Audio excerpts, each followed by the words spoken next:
नमस्कार, मैं doctor Ankita Mangal Tiwari, MDS prosthodontics and implant surgery.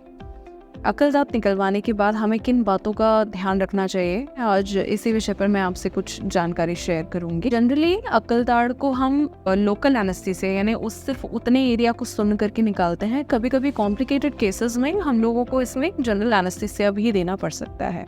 अकल दाढ़ निकलवाने के बाद लगभग 1 हफ्ते से 2 हफ्ते का समय होता है जो आपको नॉर्मल स्टेट में आने में लगता है, जिसमें पहले 24 घंटे क्रिटिकल होते हैं जब आपको बहुत ज़्यादा प्रिकॉशन लेने की ज़रूरत है। पहला प्रिकॉशन जो आपको लेना है वो ये है कि दांत निकलवाने के बाद आपको बहुत फोर्सफुली थूकना नहीं है। हमें इसलिए नहीं थूकना है क्योंकि हम नहीं चाहते कि जो दांत निकला है उसकी जगह जो खून का थपका जमा हुआ है वो निकले। अगर आप बहुत ज़ोर से थूकते हैं, थूक के साथ अगर वो खून का थपका बाहर आ जाता है तो ये आगे जाके और प्रॉब्लम क्रिएट कर सकता है, जो हम नहीं चाहते हैं। इसलिए जब भी मुंह में थूक इकट्ठा हो आप उससे धीरे से निकाल दीजिए, बहने दीजिए, बट फोर्सफुली मत थूकिए। दूसरा प्रिकॉशन ये है कि आपको कुछ भी गर्म नहीं खाना है।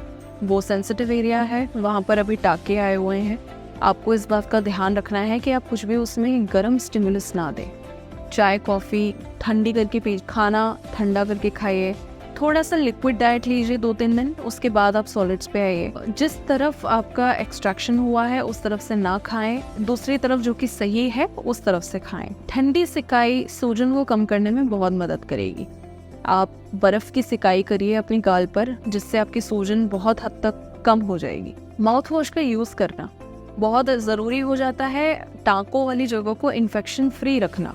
जहाँ जिस जगह पर टाँका आया है उस जगह पर आप ब्रश नहीं कर पाएंगे दर्द के कारण, लेकिन हमें उसे इन्फेक्शन फ्री रखने के लिए माउथ वॉश का यूज़ करना चाहिए। ओवर द काउंटर कोई भी माउथ वॉश अवेलेबल है तो आप 10 से 15 दिन माउथ वॉश का यूज़ करिए, उससे आपको इन्फेक्शन में काफ़ी राहत मिलेगी।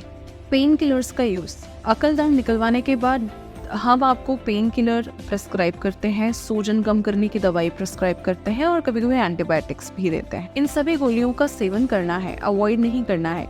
पेन किलर से आपको दर्द में बहुत राहत मिलेगी, जो कि पहले 2-3 दिन काफ़ी हद तक रहता है। मुंह खोलने में आपको परेशानी हो सकती है, जो कि पेन किलर्स से बस राहत मिलेगी इस दर्द से आपको। नमक के पानी के कुल्ले 2 से 3 दिन बाद जब सूजन थोड़ी कम हो जाए, थोड़ा हल्कापन महसूस हो, नमक के पानी के कुल्ले करने से आपको सूजन में और इन्फेक्शन में दोनों में बहुत राहत मिलेगी।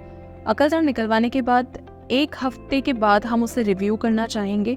कोई टाँका है तो उसे निकालना चाहेंगे और उसके 1 हफ्ते बाद तक चीज़ें नॉर्मल हो जानी चाहिए। कभी कभी अकल दाढ़ निकलवाने के बाद हमारे होठों पे या ज़बान पे या गाल पे हल्का सा सुन्नपन रह सकता है, या वो जगह पर हल्की सी झुनझुनी महसूस हो सकती है। ये चीज़ 14 दिन के अंदर ख़त्म हो जानी चाहिए लगभग, या कम हो जानी चाहिए। अगर ये चीज़ लंबे समय तक रहती है तो आपको डेंटिस्ट को दिखाना चाहिए। इन छोटी छोटी बातों का ध्यान अगर आप रखें तो ये प्रोसेस बहुत ईजिली आप सर्वाइव कर सकते हैं और किसी प्रॉब्लम के बिना आप इजीली अपने अकल दाढ़ को निकलवा सकते हैं।